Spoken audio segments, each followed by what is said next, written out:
someone had really betrayed me. Someone who I thought was a good friend, somebody I trusted. It really upset me. Know where it came from or how it happened. Thousands of comments in our live videos, all negative, all derogatory, attacks on our own followers. And so then I got really upset and I made that video, and my whole team was counting on me to make a good response video. My wife and my kid were counting on me to make a good response video. And I failed. I didn't make a good video. So weak. Oh my God. You know it's JEJE Vibe. Oh, JEJE. Can you feel the vibe? I'm feeling it. Let's go. Ladies and gentlemen, welcome to JEJE Vibe. It's JEJE Vibe. You know I got the amazing queen with me. Thanks, my handsome boo. Today we're going to be talking about Billy Carson. The one that always pretend to be smart. Like, for those of you who don't know Billy Carson, he's been on several podcasts. He has been. Talking about the pyramids. The conspiracy theorist. Talking about Egypt, how many times he's been to Egypt, how many times he has climbed the pyramids. Also talking about he saw an alien when he was a kid. Mm-hmm. And it was very emotional when he was describing it. He was. All the lights turned dim, the TV turns off, and I thought my kids were playing a trick on me because they lived up in the room behind me up on the second floor. And I look up and there's nobody there. When I turn around, there were these two beings right there. Get the fuck out of here. Yeah. And, man, hold on. Whoa. Sorry. No. What do you have, big freak? What's up, man? No. So they were right there. I'm sitting in a chair about this high, so they were right here in my eyes. And, Yo, Alex is freaking out right now. What the fuck? This is wild. Okay. all right, let me get myself together. No, take your time. So they were there. They had the big almond eyes like you see on TV. I swear they did. So you have two beings in front of But you. they didn't look like they were real eyes. They looked like coverings of some type. And they didn't communicate with me through any kind of telepathy that I can tell, but I felt like my brain was shaking in my skull to the point where it started hurting, and I started screaming, but no sound was coming out of my throat. I can feel the air coming out, but I couldn't hear it myself. And you were awake during this period. You I weren't was taking awake, a nap or anything like taking that? a nap, no psychedelics. Of course, yeah. And my whole house, everyone was in. My wife at the time, my ex-wife was in the bedroom right behind the next wall. My girls were in that side of the house, a split floor plan. My boys were in that side of the house. The house was full of people. Nobody heard or saw anything. I was screaming. A few seconds later, it stops, and they turn around, and they don't walk like a person. They kind of dangle. So they kind of dangled away, and they went right through the wall. And then, boom, the TV comes back. The lights come back to normal color. That's when I went running around the house, and it was just traumatic for everybody, and it was like the straw that broke the camel's back. There was other reasons why, but I ended up my one son, Giovanni. He's told me I'm scared to even come around you, and still to this day, he rarely ever calls me or comes around. It's kind of like I lost my son. I made no money off of this. I got no exposure off of this. That's why I kept it quiet for so long. Grown man cries too. So if you want to hear or you want to see a definition or an example of a grown man crying unnecessary, Like a child. Billy Carson is a good example. Yep. Crying to gain people's sympathy. Really? Like, you just gotta believe me. I just have to show you these tears for you to believe me. He did that when he was talking or describing his encounter with a UFO. Trying to make people believe him by trying to gain people's sympathy and trying to cry. A grown ass man.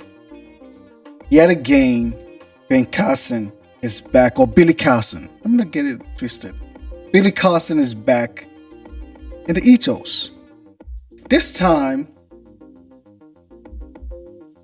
he's been challenged from some of the statements he has made in the past. Because most of them were false. Ben Carson has been talking about Jesus Christ, I'm not into that. So You don't want me to talk about Jesus Christ we're not now. talking about Jesus Christ. All we're talking about right now is this interaction Okay.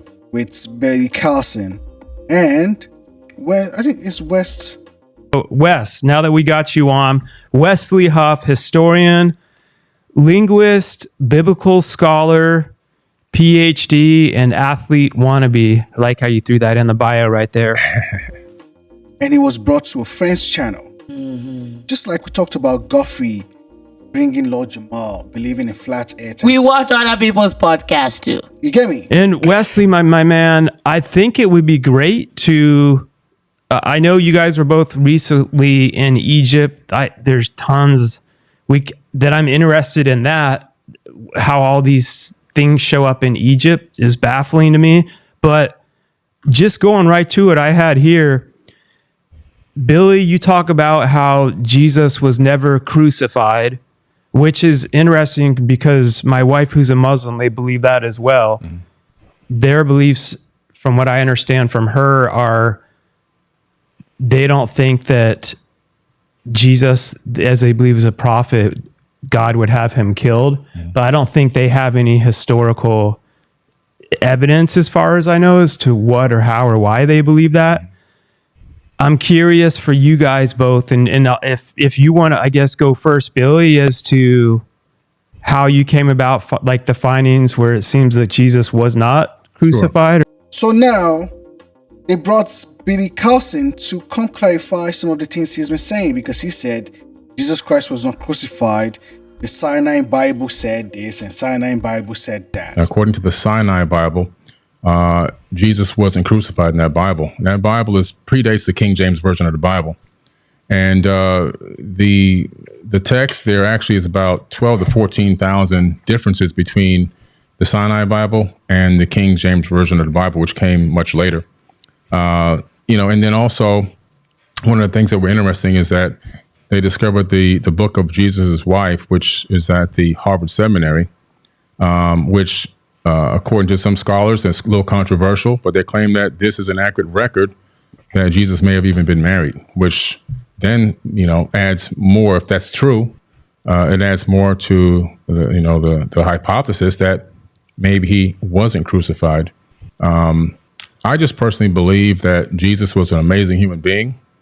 I don't think that he was the Son of God in the sense that he's God, but that we're all gods. As he said, ye are gods, and that we're to do greater things in him.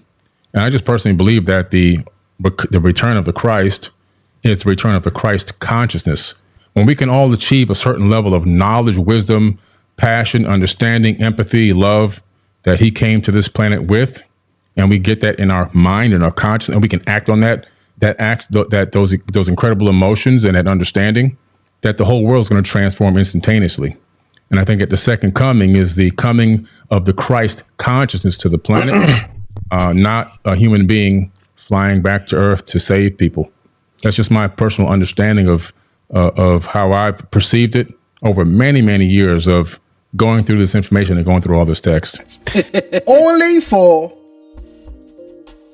somebody to debunk him. I really appreciate the fact that you seem to have investigated to a certain degree some of these facts. Do you mind if I ask a clarifying question? Sure. When you say the Sinai Bible, what are you referring to specifically? It's the biblical text that was written. It made it into you can actually look it up on Amazon. It's a Bible called, I have a version at home. It's called the Sinai Bible, right, from Mount Sinai. I'm assuming that's the mountain that they're referencing there. But they put together their own version of the biblical text prior to the King James Version being put out. Sure. And tell him that, I have the Bible here. Someone that actually read the Bible. And has it in his possession. And said, bro, that's not what he said. It's different. I actually have I have a facsimile. So I have a photocopy that was done by the British Library of Codex Sinaiticus that I work with in my office. So I have it here. And the only reason I ask for clarification is because I want to make sure that what I'm addressing is actually what you mean. Gotcha. And not addressing something else. Because the Codex Sinaiticus in particular is just a Greek, it's a 4th century Greek manuscript. Mm-hmm. It comes from approximately between 325 and 350 AD. And its text of the Gospels reads almost identical to the modern Greek text that we develop translations from. So my curiosity is just simply in kind of exploring, when you say that it denies the crucifixion or that the crucifixion isn't there, I mean, I can go on right now, Codex Sinaiticus, and I can look up the end of, say, Matthew 27, where it has Jesus being crucified. And that's in Codex Sinaiticus, or, the John 19, or any of the other ones. Billy Carson was looking like, he was looking shaky in all of that interview or that debates. I think my confusion is that it doesn't read any differently. So actually, are you able to pull up a website with the viewers or listeners or whatever be able to see that? Right now to make sure I have the right the version that I'm looking at. While he's pulling that up too, like I keep saying to all the people that aren't scientists traveling the world and linguists, I don't even know how to pronounce it the right way, like me. Yeah, linguists. Cyanide, I keep thinking of cyanide, like the Sinai Bible. So right. Is that like a version? So from my own knowledge that I know, like when I really studied all this, what I thought was interesting about the Bible was how many different eyewitness. I studied C.S. Lewis back in the day, how many different eyewitnesses and stuff there were. And they went on purpose to mention so many other names that they were able to cross-reference throughout history and throughout those times, from my understanding. And those were different things that I always thought were kind of interesting that I felt was a good concept of proof. And then I want Billy to answer. And also, I'm just curious, the Sinai Bible, where was that piece I found discovered? the text where I was referencing. Actually, I was misquoted. I misquoted there. It's the Gospel of Barnabas. He wasn't looking prepared. He was dusted. Disappointing debates. He got his ass whooped. So if you know the beginning and the end, you have a certain level of foreknowledge. You have advanced knowledge that goes beyond. You know what's the ending before the end even occurs. So you set up everything for success. Why? Because a genius solves problems before they happen. And I'm going to drop the mic on that. with some of that too, I think came back on. Yeah. I got to get to this meeting. Yeah. There's old stuff that it's hard to comprehend, but the thing that continued to change my life was Jesus. And the core of it was love conquers all things. I can't miss it. So yeah. Keep going. All right, brother. We can do a follow up. I really appreciate it, Billy. Thanks so much for interacting. And now he's back. Crying. He made a response after that, and people slammed him. Hey, bro, be accountable. Now he's going about saying... Hey, there's nothing wrong about apologizing and saying that you're wrong and there's nothing wrong in gaining knowledge. Easy. While apologizing. Hey, I didn't know. And then, we move. Easy. But even in your coming back to talk about it, you still show lack of accountability. Yet, you still want, in between you're showing your lack of accountability, you're trying to now cry to gain people's sympathy. Really? It's crazy. Start coming in. Threats. For whatever reason, their fans seem to be very aggressive. So they start calling me racial slurs, calling my wife racial slurs, and all kind of derogatory names referring to prostitution, so forth and so on. Commenting under our son's posts on social media negatively, And then all the death threats started coming in. To be very abrasive, very descriptive on how they were going to do it, how they were going to kill me, how they were going to injure me and crush my face on the curb and all these crazy things. And so there's a term for this. It's called mobbing. Correct me if I'm wrong, but was Billy aware that this was going to be a debate, or did he think it was going to be just a discussion? Like, what did he think it was going to be? No, he'd been given all of the prerequisites. Like, he knew we're going to go over some of his stuff that he'd said about Christianity, that I was going to come in, who I was, what my name was, some of my background, and that part of the conversation was going to be me kind of asking him some clarifying questions and rebutting some of the things that he said. So unfortunately, Billy there says he had no idea going in.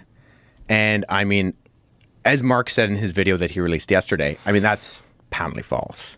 He knew what it was going to be, who was going to be involved, and even some of the things that we would be talking about. If there was a possibility of a part 2, right, with the two of you guys, maybe he had a bad day. Maybe he was sick that day. Maybe he had a lot on his mind. Would you be open to the idea of another one, the two of you guys together, long form, and maybe he brings somebody with him? Yeah, I would be open to it. I mean, that was the original plan, was that this interaction that we had online would be kind of a precursor to, ideally, an in-person thing with Billy. And I actually said, when Billy sent me the cease and desist letter, I made a video where I said, I will actually adhere to all of the terms and conditions of this letter if you decide to run it back with me and we do it in person. Because I think Billy has a lot of claims about the Bible, and I hope that our conversation kind of made him think twice about a lot of the claims he's made about the Bible, especially the ones that are patently false and can be verified even with just a quick Google search. But I think there are still things that Billy has said about the history of Christianity, about biblical languages, that do need to be corrected, not because I have some sort of vendetta against Billy, but because I want people to know what is true. And as someone who has studied this stuff formally and does, read Hebrew and Greek, and I want people to actually know what the reality of what these things concerning the historical reliability and the truthfulness and the verisimilitude of the Bible actually are.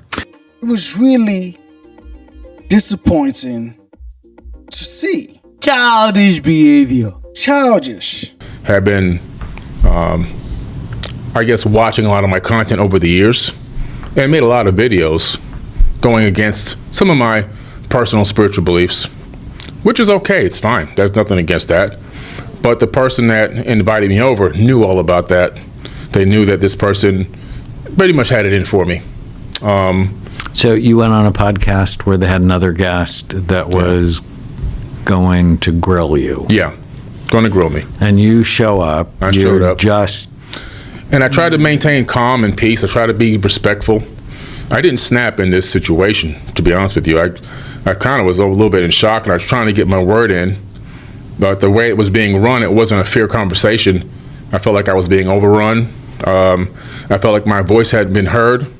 And then every time I did have something important to say, the person on the other end would have a technical difficulty. And after it happened like 5 times, I got really frustrated, and I walked out of this situation. I gave my do not consent. I said, this is not professional. Like, everything that I'm in is like this, with you and me. It's like very professional. And I felt like it didn't show me in my best light, or even the person the house that I went to, even in their best light. It was just so scattered and chaotic. And the person agreed, okay, yeah, no problem. But then the person decided anyway to release this footage. So it shocked me, because when you go man to man with somebody and you have a conversation and you shake hands, like we used to do in the old days, it's like your bond is your word. Your word is your bond. And in this case, it wasn't.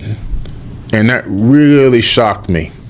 It wasn't so much as that the content was released, it was the betrayal and the broken agreement that really hurt me to my core. How can you come outside and start saying, I'm counting on my kids were counting on me. My wife was counting on me to do a response or reaction video, and you're basically crying, really. And so then I got really upset, and I made that video, and my whole team was counting on me to make a good response video. My wife and my kid were counting on me to make a good response video, and I failed. I didn't make a good video. Did they see it before it went out? It was live. Oh. It was live. Yeah. So, in hindsight, I would have done a pre-recorded and had it looked at, but I went live on YouTube, and and I was pretty upset. When you're just coming out of being sick, not thinking at your best, and highly charged. Yeah. Generally, your brain's not going to make the best forward-thinking decision. Yeah. Because you're in a fight or flight mode. Yeah. And you're in a fight mode because you feel betrayed. Yeah, I was really feeling attacked. like, if you were not able to do the video, or you did the video and it didn't hit, or people didn't like it, be responsible. How about go read the Bible yourself and learn the knowledge before you come out and start talking about it? Accept defeats. And don't go into topics that you know nothing about. I just got to get up and do something. I just can't lay down like this. I just can't do it. Like, for a person as active as me, it felt horrible. I felt like I was, completely useless. So I get a call from Mark. It's like, hey man, we're gonna hop on the podcast. I'm like, okay, yeah. I'm like, that sounds like a good idea. Something I can do, and all I gotta do is go around the corner from my house. I don't have to even leave the neighborhood. I don't have to go on an airplane, which is what I usually have to do. I can just literally walk around the corner and go in his house. So that's what I did. My wife was extremely unhappy that I told her I was going to go over there. I was like, I'll just be like 30 minutes or so. It won't be a big deal. He just wants to have a conversation. We're going to talk about some things. He got somebody else coming on. I really thought it was just going to be like a casual conversation about our perspectives on reality and our perspectives on religion versus spirituality. I really didn't know it was going to be any kind of a debate. Don't go into topics and start talking about shit that you don't have your facts about. And that was what Billy Carson did in this debate. And it was handed beautifully, easy. Now he's calling out his friend that is, my friend, people I trusted. Nah. Right when I got off the phone with Wesley, I called my good man and was like, bro, I want to know if it's okay with you if I have Wesley Huff, who is and I went over all his credentials, a Bible historian, I still butcher the word, like linguist, all his stuff, to be able to join us on the show. Why do these conspiracy theories always act like that, though? Like, it's crazy. The same thing Lord Jamal did. Hey. Oh, some people were my friends. Okay, it's more like more of an ambush situation. And I have all the text messages to prove this, which are going to be in the discovery for defendant number 1. Cease and desist letter, not from a lawyer, but that had written to my 9-year-old son to come up and hand deliver to me. Anyway, talk about crossing boundaries. Anyway, so I go over there. I'm a little gassed, but whatever. I'm just happy to be involved in anything at this point. I sit down, get mic'd up and everything else. I get myself some water. I give him that warning about my coughing so that he knows, like, if you just pause it every now and then, you might have to edit the coughs out. Okay, I think that's on recording actually from the beginning of the video. They probably edited that out already, whatever. But I was like, I would never want to have someone like that just jump in on a show and like catch you off guard without you being cool with it. I would never do that. And he was like, oh yeah, bro. Like, Mark, yeah, that's totally fine. For sure. Let's do it. And then he brings on this guy on the screen, defendant number 2. Is attempting to sue me. For those of you who don't know, I was invited to interact with Billy on a podcast that he agreed to come on. It was not his podcast, where he was notified beforehand who I was and what we'd be talking about. So defendant number 2 comes on the screen. I have no idea who this guy is. I literally have no clue who this guy is. I don't know his name. I don't know who he is. I don't recognize him from anywhere. Like some Joe Schmo off the street. I have no clue who this guy is, but whatever. He seemed like a nice gentleman. I thought we were going to have a really nice conversation. Now, this whole time, I'm thinking this is just going to be a conversational based thing. Not a big deal. I don't got to stress my brain. I don't got to think too hard. We're just talking. And then Mark gets this guy on the live feed, and he says, "Hey, we're gonna have a little debate." I'm like, "A debate?" He's like, "Yeah, we're gonna talk about this, your perspective of religion and stuff and so on, whatever." And I'm like, "Huh?" I'm like, "Okay, whatever." And so now in the debate, the way that this works, I've been in debates before, real debates. Okay, like from school, the debate club.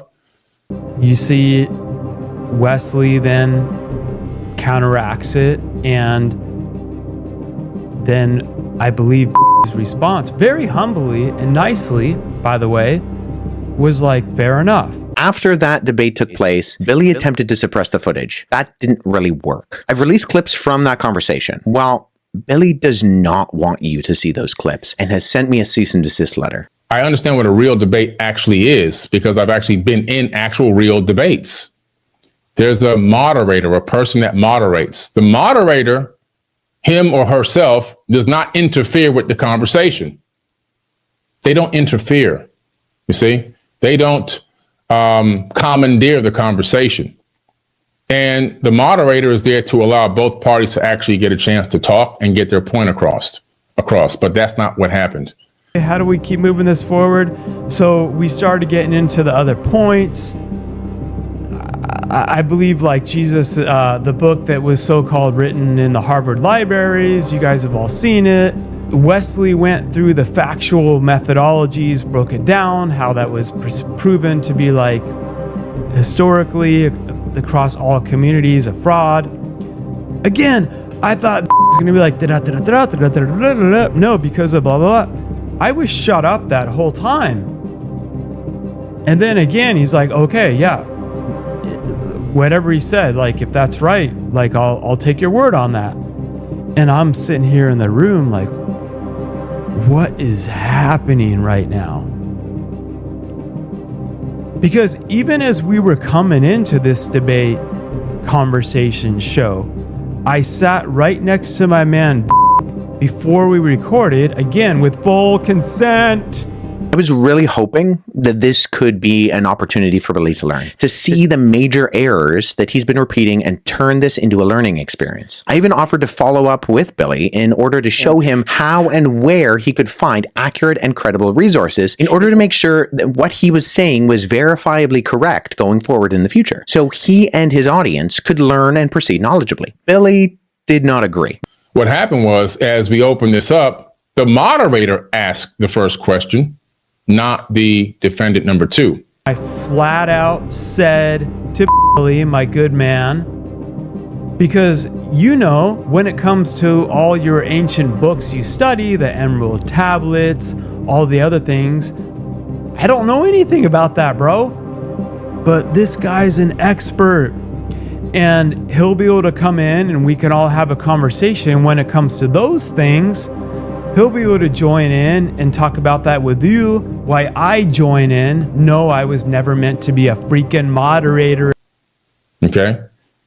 Now that's interesting. So I go, okay, this is from the jump. I'm like, well, that's kind of strange. If this is a debate, then it's supposed to be a little bit more organized. I said, well, maybe he doesn't have the etiquette of knowing debates like I do, because I've been in real debates and so whatever. I was like in shock when that happened, because I was like, wait, what? I mean, that was nice and humble, but wait, fair enough. Hold on, wait, what? Because I'm used to my man talking and going on and telling me all these points and tangents, and I thought he was going to have him. I didn't think of nothing of it at that exact moment. So the first thing he asked me is about the gospel, the gospel of Jesus's wife. Okay. I think that was the first thing. It might have been the second thing, but it might have been the first thing.